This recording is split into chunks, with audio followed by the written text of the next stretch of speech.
राम कहानी सुनो रे राम कहानी, राम कहानी सुनो रे राम कहानी। जय श्री राम दोस्तों, मैं तुषार त्रिपाठी स्वागत करता हूं आप सभी का मेरे YouTube चैनल पर जिसका नाम है बायोपिक विद तुषार। दोस्तों, आज वो पल आ चुका है जिस पल का हम सभी को पिछले 500 वर्षों से इंतजार था। आज भगवान श्री राम मंदिर का शिलान्यास हमारे देश के प्रधानमंत्री श्री नरेंद्र मोदी जी द्वारा किया जाएगा। ऐसे में मैं आज प्रभु श्री राम मंदिर के प्रथम आंदोलन से आज 5 अगस्त 2020 तक के पूरे घटनाक्रम की जानकारी दूंगा। कहानी बहुत ही रोचक है, इसलिए वीडियो को अंत तक जरूर देखें। जब आज भारत सहित पूरी दुनिया राममय है, ऐसे दिन पर किसी और की कहानी बताना कहीं ना कहीं सनातन धर्म का अपमान होगा। दोस्तों, 22 दिसंबर 1949 में राम मंदिर आंदोलन की शुरुआत हुई, जिसमें मुख्य भूमिका परम पूज्य रामचंद्र परमहंस दास ने निभाई। 22 दिसंबर 1949 की उस सर्द रात को जो कुछ भी हुआ उसने भारत को एक गर्म रात में बदल दिया। वो खबर यह थी कि अयोध्या मंदिर, जो उस समय बाबरी मस्जिद हुआ करती थी, वहाँ पर भगवान श्री राम की मूर्ति प्रकट हुई थी। जबकि सत्य तो यह था कि पूजनीय परमहंस दास की अगुवाई में उस रात वहाँ राम चबूतरे पर कुछ मूर्तियाँ रख दी गई थी। उस समय राम चबूतरा मस्जिद के अंदर हुआ करता था। हालांकि उस वक्त भी सुरक्षा व्यवस्था काफ़ी ज़्यादा हुआ करती थी, पर उस रात सारी सुरक्षा व्यवस्था नतमस्तक हो गई और लोगों ने भगवान श्री राम की मूर्ति वहाँ पर स्थापित कर दी। भारत के हर कोने में भय प्रकट कृपाला दीन दयाला की चौपाइयाँ गाई जाने लगी। जब यह सूचना केंद्र सरकार में तत्कालीन प्रधानमंत्री पंडित जवाहरलाल नेहरू को मिली, तो उन्होंने उत्तर प्रदेश के तत्कालीन मुख्यमंत्री गोविंद वल्लभ पंत को फ़ोन पर कहा कि जल्द से जल्द पुरानी स्थिति बहाल की जाए। मुख्यमंत्री ने तुरंत फैजाबाद के तत्कालीन डीएम को आदेश भी दिया, पर डीएम ने आशंका जाहिर की कि ऐसा करने पर कानून व्यवस्था बिगड़ सकती है। उस विवाद के बाद वहां पर ताला डाल दिया गया और केस अदालत में चला गया। एक वकील की याचिका पर 1949 में लगा ताला 37 वर्षों के बाद फैजाबाद की अदालत में फरवरी 1986 को खोलने का आदेश हुआ।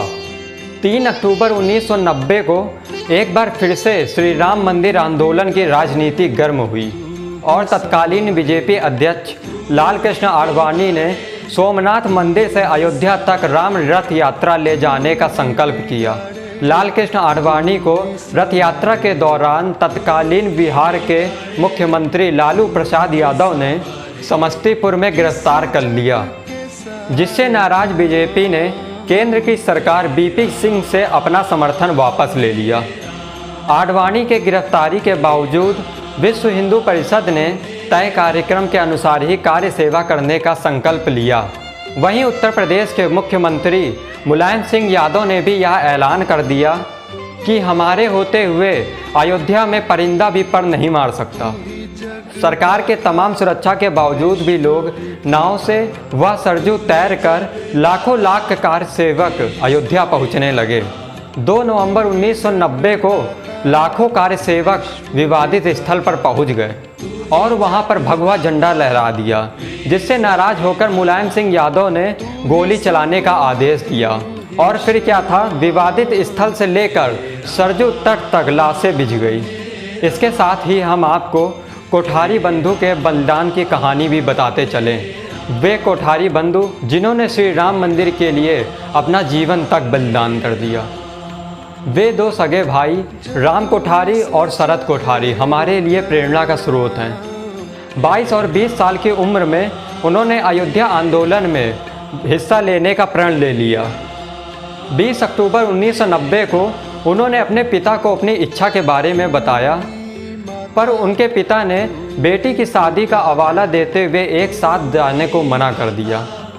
पर दोनों भाई यह कहते हुए निकल गए कि बहन की शादी तक वे दोनों वापस आ जाएंगे। दोनों भाई कार्य सेवक जत्थों के साथ ट्रेन से वाराणसी पहुंच गए, लेकिन मंदिर आंदोलन को देखते हुए सरकार ने अयोध्या के लिए सारी ट्रेनें निरस्त कर रखी थी, जिस पर वे पैदल ही अयोध्या पहुंच गए और राम भजन गाते हुए आगे बढ़ने लगे। तभी वहां पर गोली चलाने का आदेश आ गया। सुरक्षा बलों द्वारा गोलीबारी देख दोनों भाई भागे, मगर राम कोठारी को पकड़कर एक सुरक्षा बल ने उनके माथे पर गोली मार दी।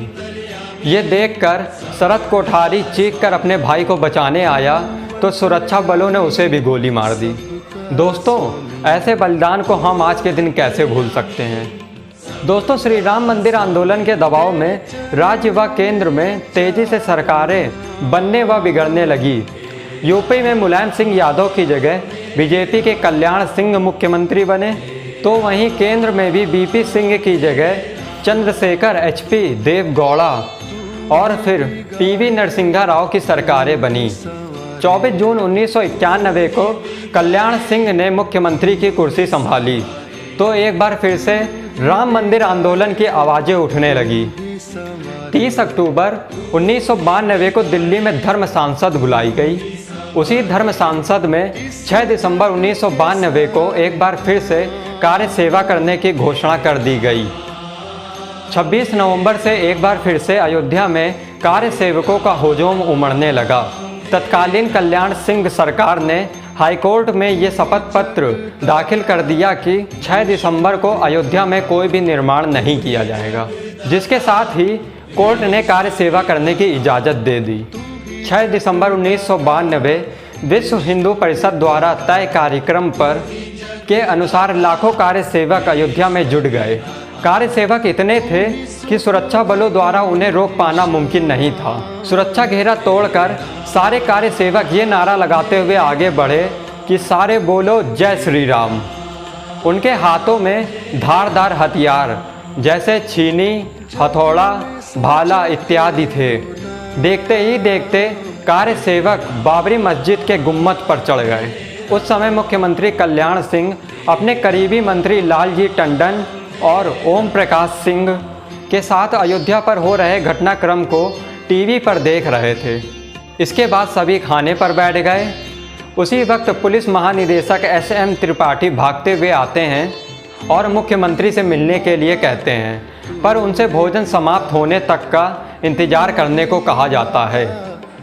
जब थोड़ी देर बाद त्रिपाठी अंदर गए तो उन्होंने मुख्यमंत्री से कार्य सेवकों पर गोली चलाने की अनुमति मांगी। तब कल्याण सिंह ने कहा कि मैं आपको गोली चलाने की अनुमति नहीं दूंगा।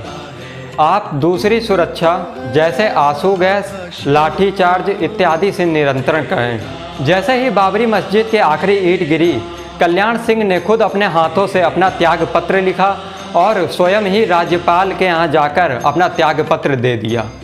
इस तरह कल्याण सिंह ने प्रभु श्री राम के नाम पर अपनी सरकार कुर्बान कर दी। वहीं तत्कालीन केंद्र सरकार में प्रधानमंत्री नरसिंहा राव भी अयोध्या पर नजरें गड़ाए हुए थे, पर जब मस्जिद गिराई गई उस समय प्रधानमंत्री पूजा में बैठ चुके थे। उनके मुख्य सचिव बार बार प्रधानमंत्री से मिलने की अनुमति मांग रहे थे, पर उन्हें पूजा समाप्त होने तक का इंतजार करने के लिए कहा गया। जब प्रधानमंत्री से उनकी मुलाकात हुई तब तक तो बाबरी मस्जिद का पूरी तरीके से नामो निशान मिट चुका था। प्रधानमंत्री ने विवादित स्थल का अधिग्रहण कर वहां पर केंद्रीय सुरक्षा बल लगाने का आदेश दिया। इस घटनाक्रम के बाद पूरे देश में दंगे भड़क उठे। फैजाबाद, लखनऊ, कानपुर, दिल्ली आदि जगहों पर आग की तरह दंगे भड़क उठे और करीब 2000 से ज़्यादा लोगों की मौतें हुई। अयोध्या में चश्मदीद गवाह रहे ABP न्यूज़ के पत्रकार दिवांग बताते हैं कि हम लोग बदहावास अवस्था में मानस भवन पहुँचे, जहाँ से विवादित भूमि साफ दिखाई देती थी, लेकिन शोरगुल धूल के आगे देख पाना मुश्किल था। पत्रकारों को कार्य सेवक आगे बढ़ने के लिए मना कर रहे थे और जो पत्रकार नहीं मानते थे उन्हें कार्य सेवक पीटते थे। इस तरह से बहुत सारे पत्रकारों को कार्य सेवकों ने पीटा।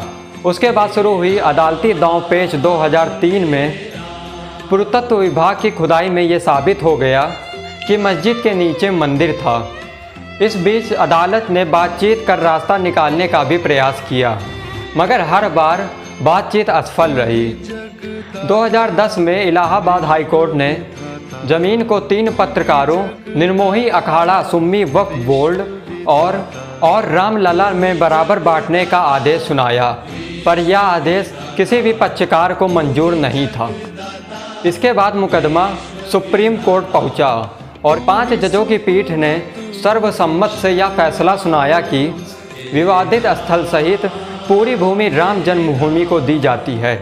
सुन्नी वक्फ बोर्ड को सरकार ने अयोध्या में अलग भूमि उपलब्ध कराई और इसी के साथ राम मंदिर का रास्ता प्रशस्त हुआ। और आज हम सभी बड़े ही भाग्यशाली पीढ़ी के लोग हैं जो 500 वर्षों से चला आ रहा राम मंदिर का संकल्प आज हमारे सामने पूरा हो रहा है। आज 5 अगस्त 2020 को हमारे प्रधानमंत्री नरेंद्र मोदी जी द्वारा शिलान्यास किया जाएगा। तो दोस्तों, आशा करता हूँ आप सभी को यह वीडियो पसंद आई होगी, तो प्लीज़ वीडियो को लाइक करें और इस वीडियो को ज़्यादा से ज़्यादा लोगों तक शेयर करें ताकि सभी को श्री राम जन्मभूमि के पिछले 500 वर्षों तक के संघर्ष का पता चल सके। और हर बार आकर मेरी वीडियो को लगातार पूरा देखने के लिए धन्यवाद दोस्तों। एक बार सभी लोग मेरे साथ मिलकर बोलिए, जय श्री राम।